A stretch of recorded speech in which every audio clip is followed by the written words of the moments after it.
A Joint Terminal Air Controller, or JTAC for short, is one of the most highly skilled specialisms in NATO armies. These Estonian JTACs are being trained by NATO for their deployment to Afghanistan.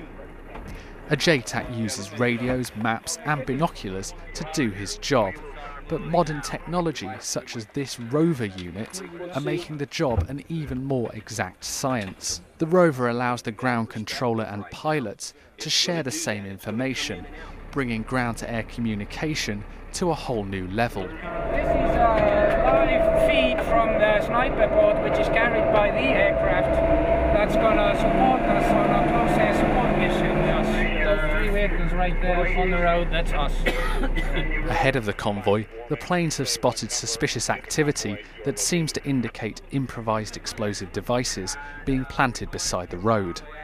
It's now up to the combined work of the JTAC, ground commander and pilots to decide on the course of action. In Afghanistan, ISAF Commander General McChrystal has issued a tactical directive that has changed the way air power is used, leading to a significant reduction in civilian casualties. Yet despite this reduced emphasis, it's still key that air power is present to protect the troops in combat. We're having to make those critical life or death decisions because, the bottom line is that, once a JTAC says cleared hot, within the next 30 seconds, somebody's going to die. And it's going to be very self-critiquing as to whether he did his job right or whether he did his job wrong. But it's this whole advisory role between the ground commander, the pilot, and the JTAC that make these things happen. They have to apply their training and their knowledge to make a life or death decision as to whether to prosecute that target or not. And that's the nature of the business. Ivo and Mart will face a complex environment when they deploy to Afghanistan.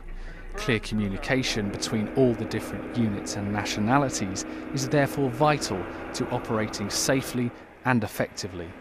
As we are told that we need to speak both the Air Force language and the ground language. So have to sometimes switch yourself from talking to a pilot to talking to someone on the ground. They understand when I speak with the ground guys. They know what I mean. So I was also in the infantry. With modern weapons able to strike targets within an accuracy of meters, the temptation might be to let the technology take over. But with insurgents using civilians as human shields, the men on the ground must remain in the loop. We use every method we can to mitigate civilian casualties. Discretion being one of the biggest ones, where we coordinate with the pilot, with the sensors, and we really discuss what we are seeing on the ground and make every effort to positively identify the target we are considering attacking.